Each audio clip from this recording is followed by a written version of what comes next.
গীতা এলএলবিতে আজকের পর্বে দেখতে পাবো পদ্ম যে বিপদে আছে সেটা গীতা জানতে পেরে অগ্নিজিৎ মুখার্জিকে বলে গীতা পদ্মকে ফোন করতে। অগ্নিজিৎ মুখার্জি পদ্মকে ফোন করে। ভজন অগ্নিজিৎ মুখার্জির ফোন দেখে পদ্মকে বলে ফোনটি ধরতে। পদ্ম ফোন ধরে।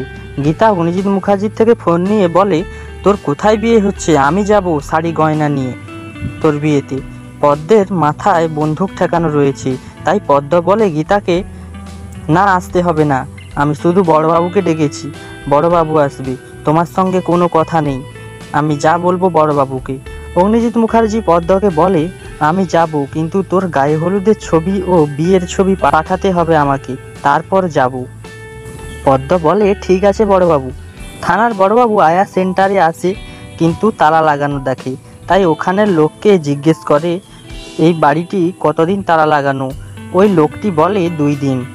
অগ্নিজিৎ মুখার্জিকে ফোন করে বড়বাবু পদ্মের সম্বন্ধে জানবে বলে, কিন্তু অগ্নিজিৎ মুখার্জি বলে, আমি কিছুই বলতে পারবো না, গীতাকে ফোন করে জিজ্ঞেস করুন। ফোন কেটে দেয়। এই বলে অগ্নিজিৎ মুখার্জি।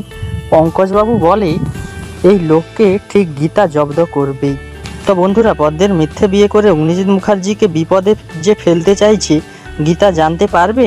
আপনাদের মতামত অবশ্যই কমেন্টে জানিও।